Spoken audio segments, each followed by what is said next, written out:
When you're blue and kinda lonely too, you'll find a smile will go a long, long way. Though you're down, don't sit around and frown. A little smile will go a long, long way. Never grieve, just try to make believe the sky is blue, although you know it's gray. Don't you find it's just a waste of time?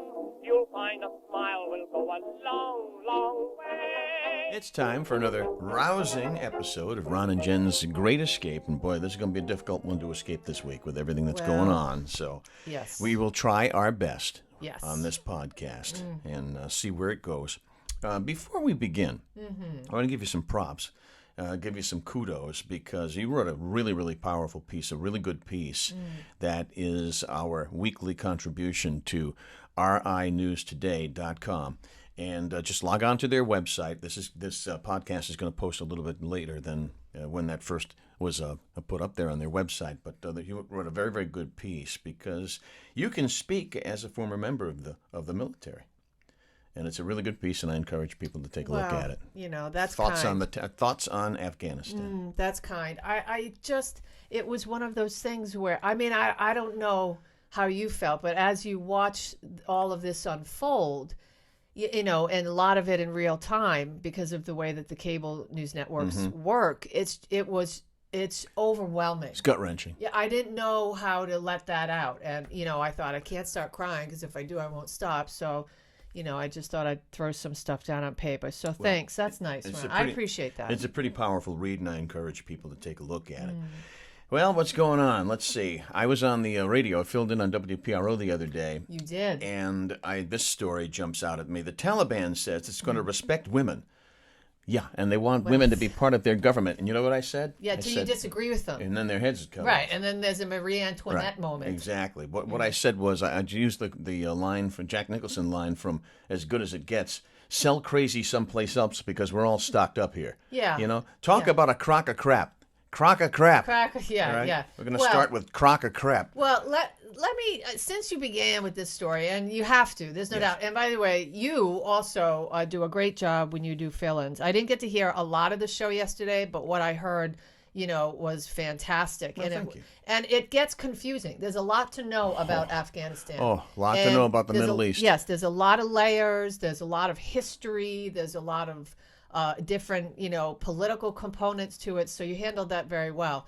But how about this, though, Ron? You know, so you bring that up. Twitter and MSNBC is letting the spokesman. I don't know how I'd feel about this. I mean, if I was, running the station, would I make this decision? Let's give them a platform. I don't think that I would.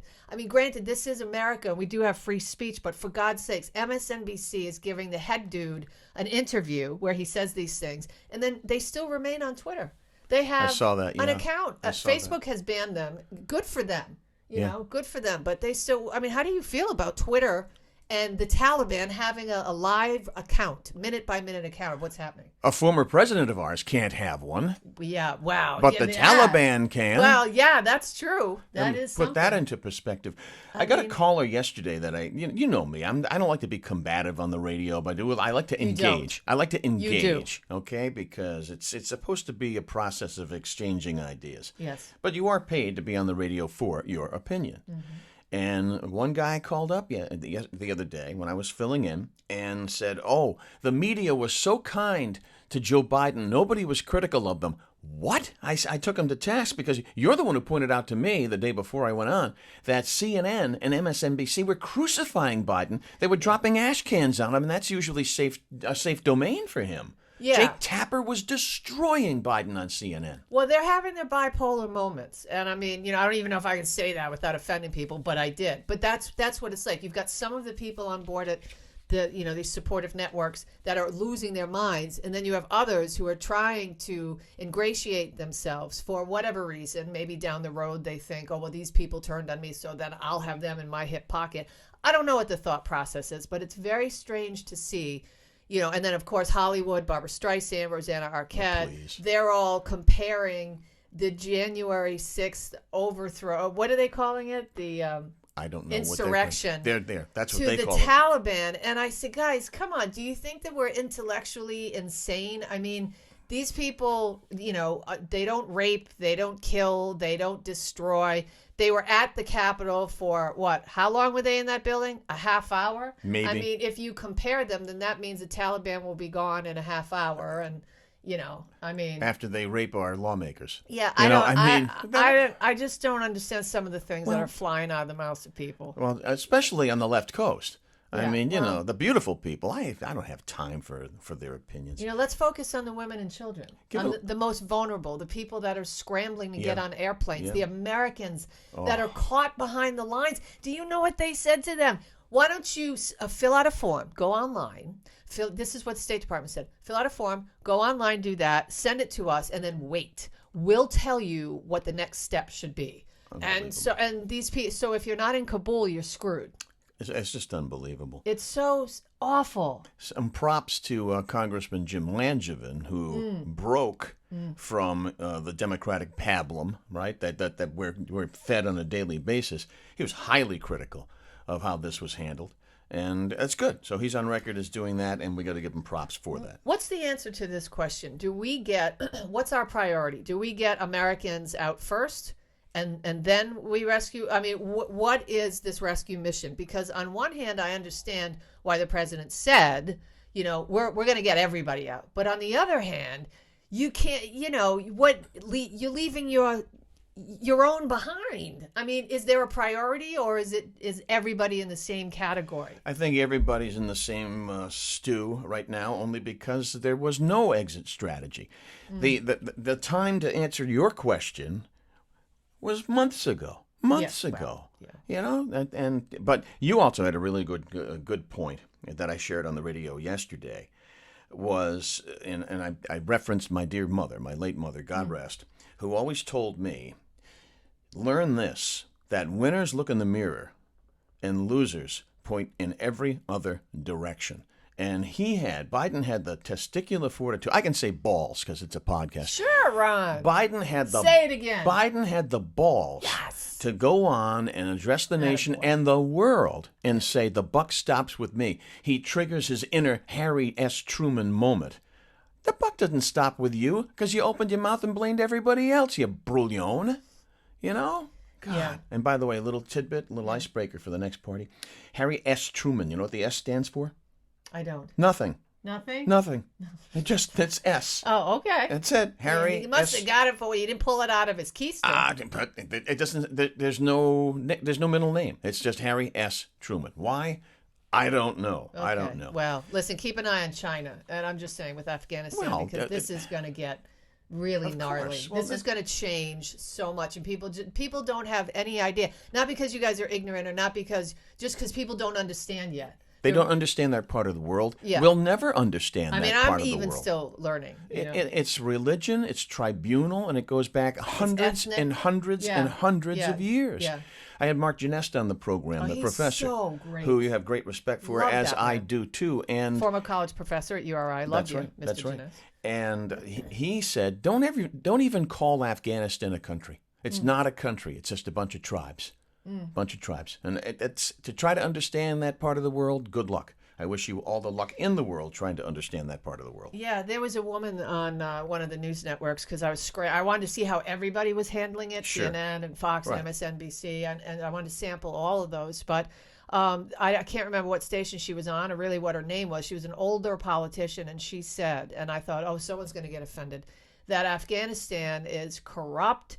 It's dangerous. Well, now that the Taliban is there in charge, it's evil. And she said it's illiterate. And I thought, okay, well, that's an interesting thing to say. But I mean, she's right. I mean, oh yeah, she's just right. It's just that way. And now they have a ton of U.S. weapons. They have all of them. Well, most of them. They have 85. I saw somebody, I forgot, former general.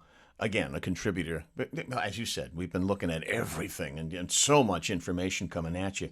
He estimates that the Taliban has 85% of the weapons that were given to the Afghan army. Humvees, weaponry. Do you think, and listen, we know this isn't necessarily uplifting. You can't avoid this. I mean, No. we're going to move on, but we just Some wanted people to. do try to, but Yeah, well, this that's is another true. point. I mean, but the thing is, do you think this looks like just, wow, the U.S. screwed up super bad with Afghanistan? Or does this look like, my God, the U.S. is weak. What happened to that nation? What do you think the world is saying about us? Well, obviously, it's another black eye how the rest of the world looks at us for either reason. Short term, long term, though. Short term to long term. It doesn't really matter to classify it as short or long term. Well, no, that's a good point. I guess it doesn't. But My take on the whole does thing. it go away? I mean, ever? Oh no, it escalates. Yeah. And there's no remedy for it. But yesterday, my point was simply, Oh, sure there is. You bomb people. Yeah, well, Well, unfortunately, I mean, because I feel like that's coming. could be. It depends on if what happens to Yeah. the remaining Americans who are in there. Estimated at anywhere between 10,000 and 40,000 Yeah. individuals. They don't know for sure. No, put that number in. Even the lowest, 10,000. Put that in perspective. Yeah. All those poor bastards over there wondering if they're going to get out alive.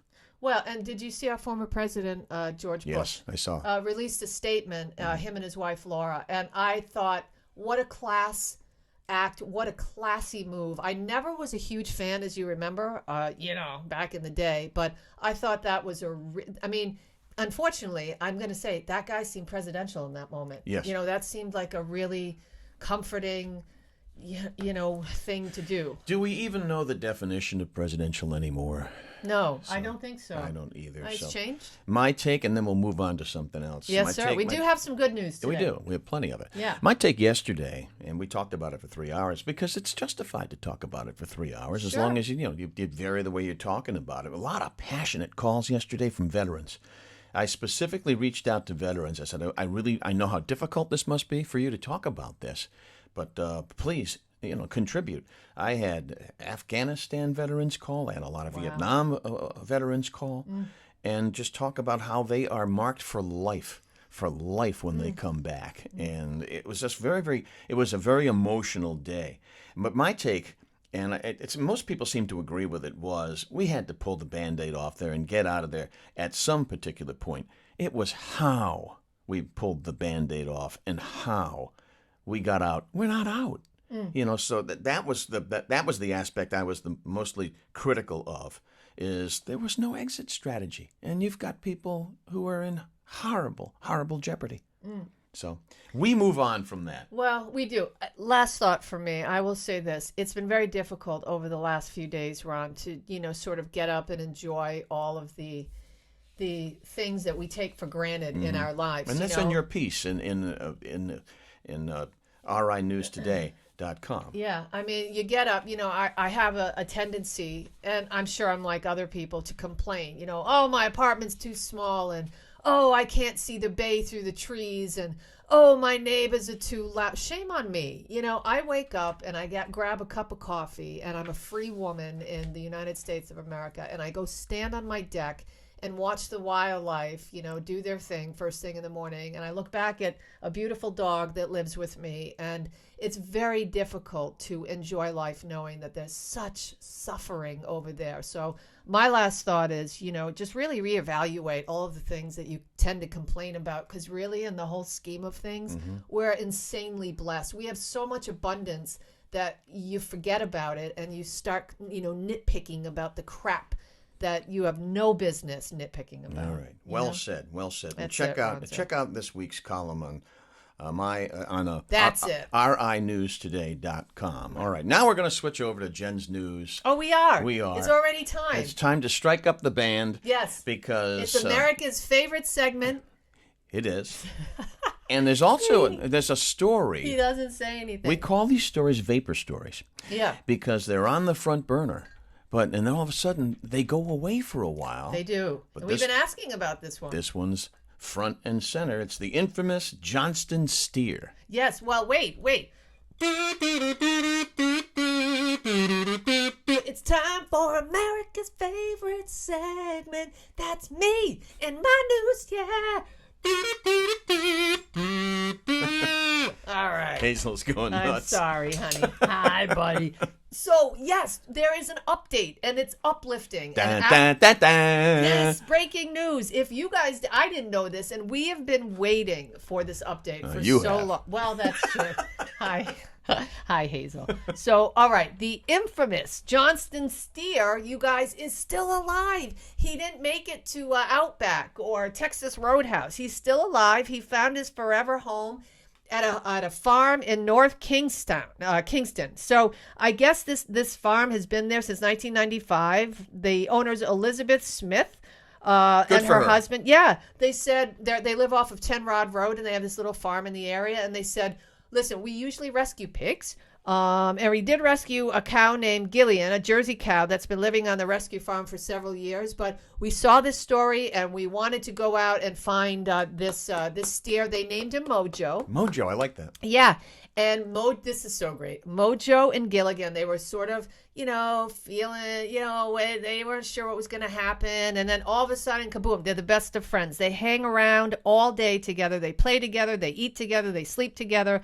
They love each other so much, says Elizabeth, the owner of the farm. They cram themselves into a small stall to sleep, and they cuddle, and they broke out the back wall because they kick their legs at night because it's not. You'll find a smile will go a long, long way.